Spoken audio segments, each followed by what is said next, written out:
Welcome to the QueenAmani Show, all the way from the Queen City. Here she is, QueenAmani. Welcome to the QueenAmani Show. Thank you for tuning in today. You know, we've been having such great shows. We're in season 2. Can you believe it? Season 2. You know, last season, 2015, was the QueenAmani Show first season, and a whole year has flown by. Wow. You know, it's amazing how fast time is flying by, and that's why we really have to make sure we're praying about our purpose, and we're walking every day and praying every day to get to our destiny, because time just flies right by, you know. So last show, I got to share a little bit about myself, and you know, I'm QueenAmani from the Queen City, Charlotte, North Carolina. I was born and raised here, and I'm a little biased, but I feel like Charlotte is the best city in the United States to live in. It's such a great city. So I am blessed and thankful that I live here and in such a wonderful, beautiful place that I can call home. You know, so the QueenAmani Show this season, we have such great things coming up. One thing that I'm excited to share with you is that we're on once a week now. You know, you can check out the QueenAmani Show each week. So make sure you're staying tuned and you're keeping tuned, because we have such great guests and wonderful things to talk about this season. But, you know, one thing I want to share with you, because like I was telling my friends here at the QueenAmani Show and my fans here at the QueenAmani Show that, you know, I want you all to truly get to know me and understand why I feel the way that I feel and my perspective on certain things. And one thing I have to do to really get you to understand me is that I want to open up about some things that I've been able to overcome and that I've been able to receive healing through. Some of these things are, they're not easy to really talk about, but I feel like I have some of the best friends and fans here at the QueenAmani Show. So from me to you, I just feel like I can open up to you and I can share these things. But one of the biggest things that is probably one of the biggest things, hardest things to share, is that I lost my best friend, a wonderful woman to me, just a couple years ago. And one day she was traveling back from work. She was an engineer, and she was a very, very, very smart and talented woman. We actually met, just so you know, we met in real estate school. There was a time here where I thought I wanted to be a realtor, and until I took that hard exam, and it was not easy. And when I took that exam there, I had to really, really rethink some things and really make sure that's what I wanted to do. And but I wanted to be a realtor at one time. I thought I wanted to have an investment properties, you know, all over the world, really, because I went to school for, in college, international business, and I've always had a knack for business. And so there was a time where I thought I wanted to be a realtor. I went to real estate school, and sure enough, when I was there, the blessing that I received was not my real estate license, but it was being able to connect with a wonderful woman. So I met my best friend in real estate school here in Charlotte, North Carolina, and her and I got to study together and prepare for that, you know, realtor's test that you take there. And during that time, we got to connect, and you know, we just became two peas in a pod. You know, it's almost like when you would look at us, we were kind of like two opposites. She was taller than me, bigger than me, light skinned, more lighter than me, and you look at us and you probably wouldn't think that we would even be best friends just by the look. But that's why you can't judge a book by its cover, because we were just two peas in a pod, and we just got along so well, and it's just like she was just so much to me. And I actually have a picture of her here, here on set. If you can look behind me, I don't know if you can really see that picture well, but that's a picture there of my best friend and I. We were on a boat, and we went looking for dolphins. We were in Savannah, Georgia, and there is a place there where you can watch the dolphins. And so that day we went out on the boat, and it was just one of the happiest times in my life, that I got to share that moment with her. And we were out there, and it was just a beautiful day. The sun was shining, the weather was great, and the dolphins were magnificent. And her and I, we were just giggly and laughing and talking, and just really talking about all the great things that we wanted to do together in business. Again, I said she was an engineer, and she was a very, very smart woman, and so smart that her job would send her over to Tokyo and Japan, and she would go over to all these international countries just to work and work there in engineering. And so she was a very gifted woman. But her and I, we were best friends for years, and during that time, she would always drive she lived up in the mountains, and I'm not that familiar with the mountains. I'm from Charlotte, North Carolina, but I go up to the mountains if I'm, going on vacation or something, or going to skiing, or, something like that, to a resort or something. But I'm not too familiar with the area that she was from, but anyhow, she was from the mountains, and her husband and her family lived there. And so anytime I would see her, she would drive to Charlotte, North Carolina, and she had a lot of business here, and anytime she would have to fly out with her job, she would have to fly out from the airport here in Charlotte. So we spent a lot of time together here. And, and during that time, she never really opened up to me about the things that she would deal with when she would go back home. So, I never realized that she was in a relationship that was a very abusive relationship. I didn't even realize it until I had lost my best friend to domestic violence. One day she had traveled in from working from out of state, and she was just coming in from the Charlotte International Airport here, Charlotte Douglas, and she flew, and she stopped by my house, and I gave her the biggest hug because I hadn't seen her in a couple days, and 'cause she was away on business. And and we got to talk, and she said she was going to be driving home, but she wanted to stop and see me, and I told her I loved her, which I always did. And that's one thing I encourage you to make sure you let your family and friends and people that mean the most to you in your life know that you love them each and every day, because I just truly didn't realize that was going to be my last day with my best friend.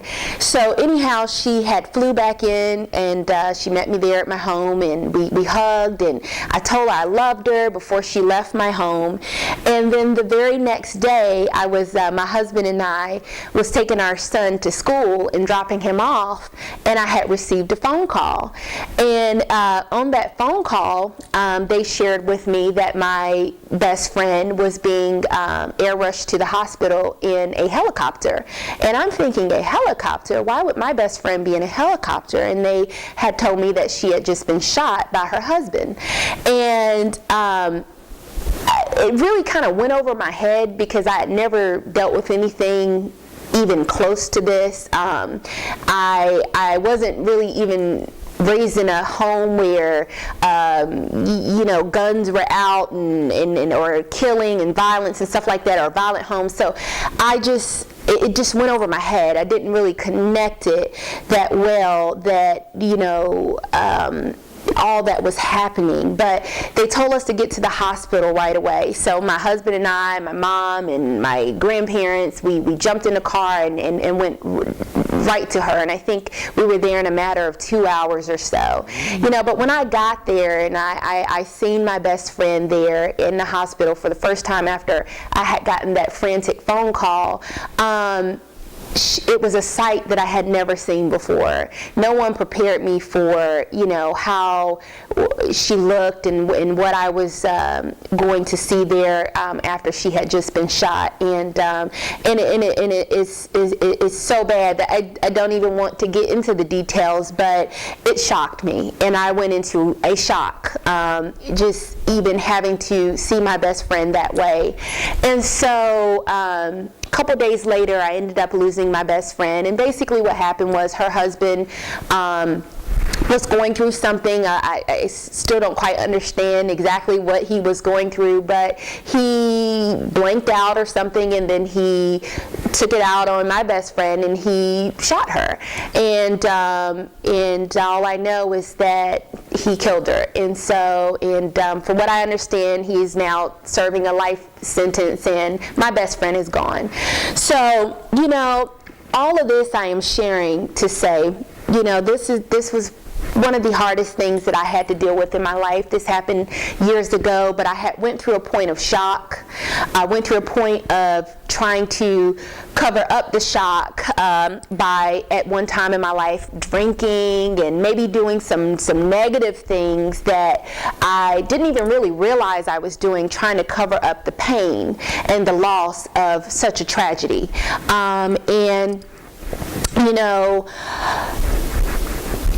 I just had got to a point where I knew that I had to get better. I had to heal. I wanted better for myself. I needed to find ways of dealing with this tragedy that I had to deal with the right way. So, I went through a point of healing, and through that point, I went through actually therapy.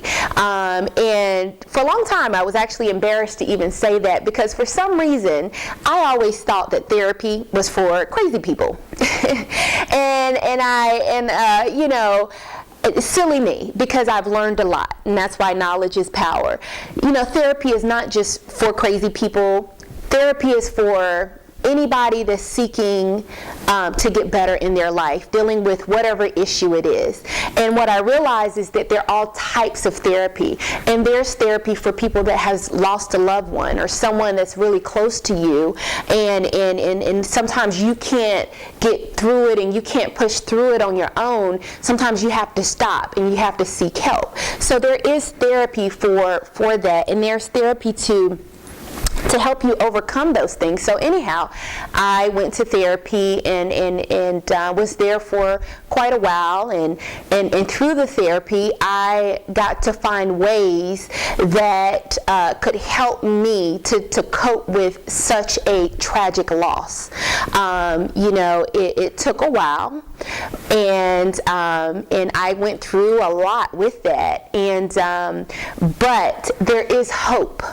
And if you have lost a loved one, and if you are going through something, if you've went through a domestic violence situation, and you're trying to find ways to cope with it, and you just don't, it's the pain and the anguish and the anger and the why, trying to figure out why it happened and why it happened to you, because I know I went through that. I just couldn't figure out why it happened to me.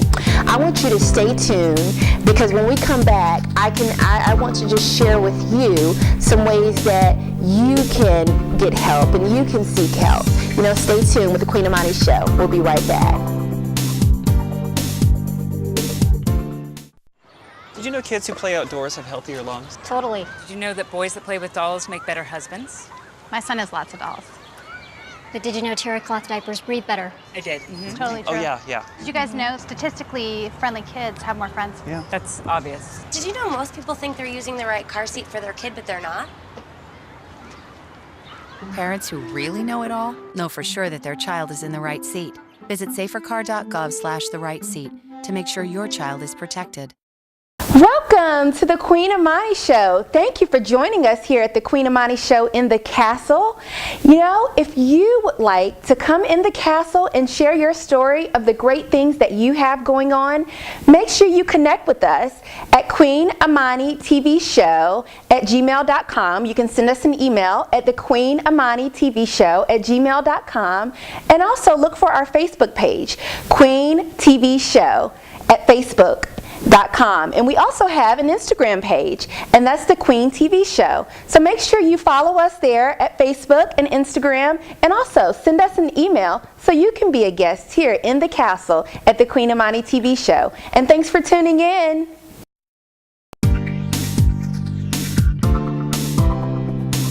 Thank you for staying tuned here with the QueenAmani Show, Season 2.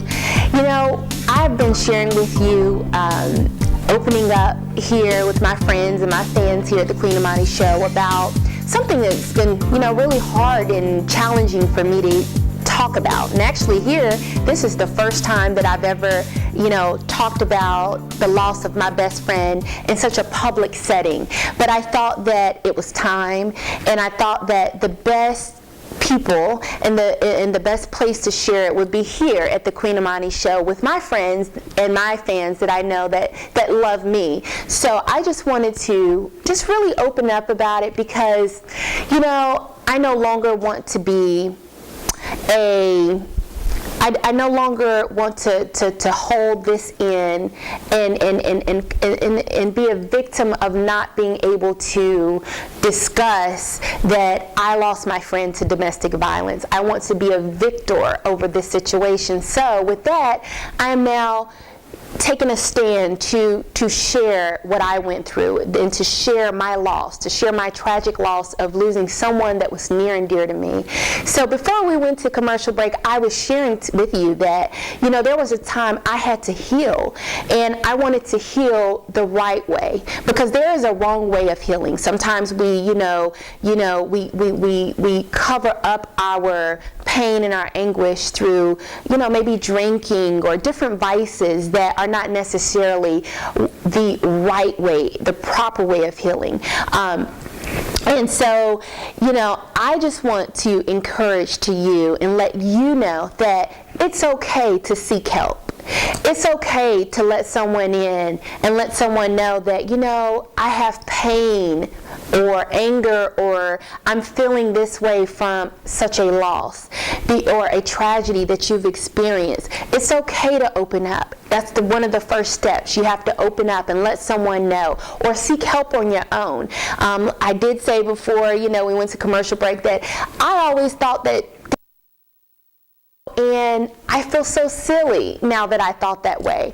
But knowledge is power, my friends. You know, now I've learned it's okay to go to therapy. I went, and if I went, you can go too if you need it. So I would encourage you to just seek help. You know, there at the end of this show, there'll be a link where I'm going to link some maybe places for therapy. They're not places that I necessarily went. I'm not going to recommend. I can't say, you know, to go here, there, one way or the other. You have to choose that. You have to choose the best place for yourself. But what I will tell you is seek help. You know, talk to your doctors. That would probably be one of the best things that you can do. I know I did that, and it's okay is what I want to share with you. If you went through a loss, you've went through a tragic loss, it is truly okay to seek help, okay? It's okay to go to therapy. It's not just for crazy people. If you go to therapy, that doesn't mean you're crazy. I'm not crazy. I just wanted help. I wanted to better myself. And so I had to take the time out to take time off from everything and get the help I needed to cope with such a tragic loss of losing my best friend to domestic violence. You know, and now I'm thankful for it.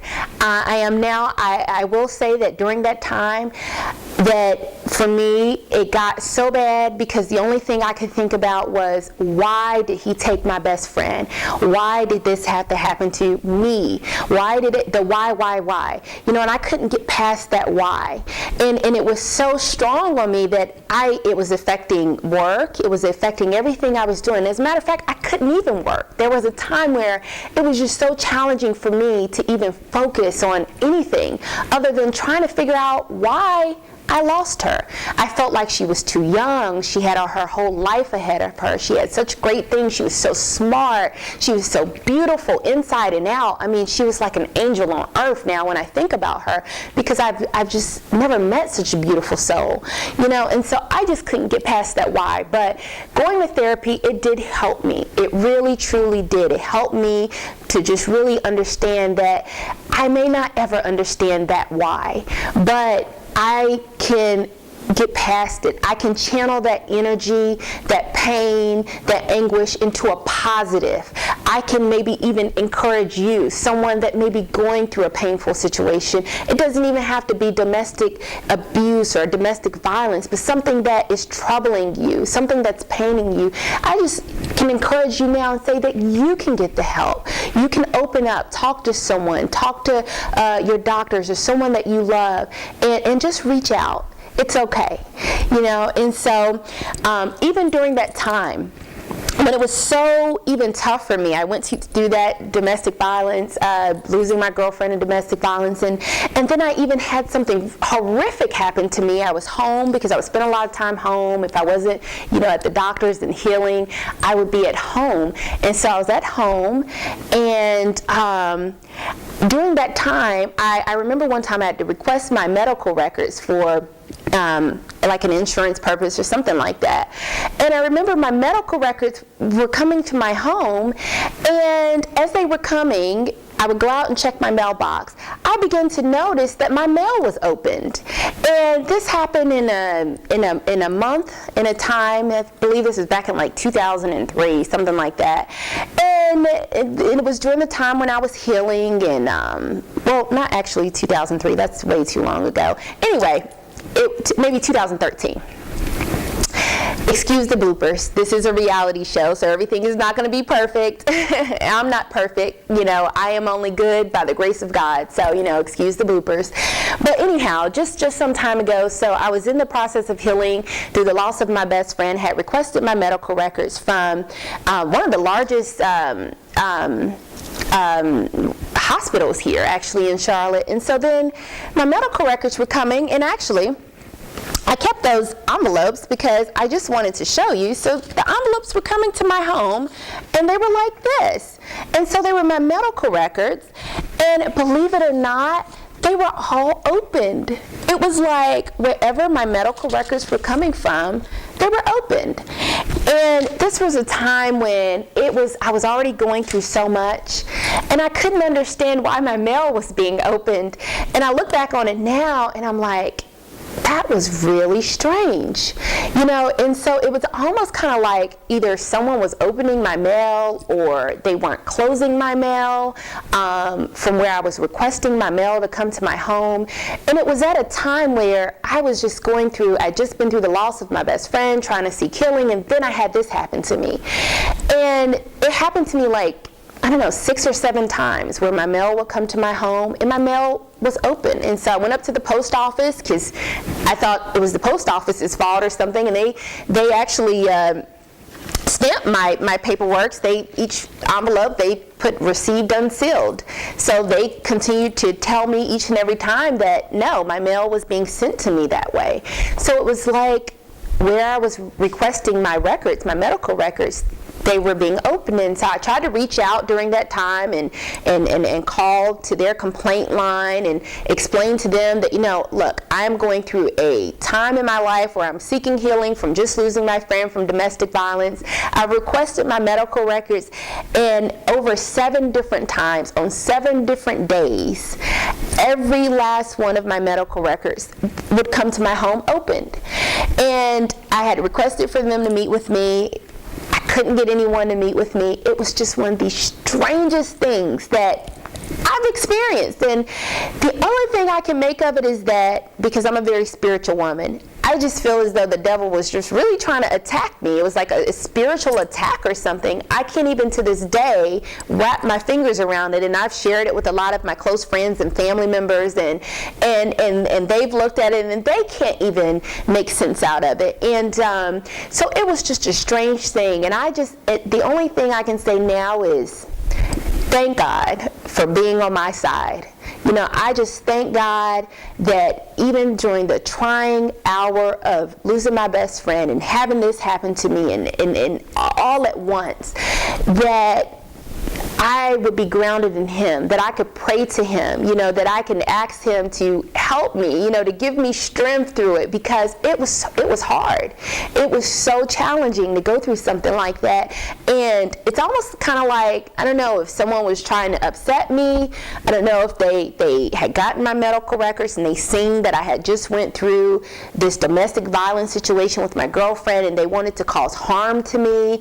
I don't know. I've never been able to understand why I would receive my mail so many times on so many different days, and my mail would be opened.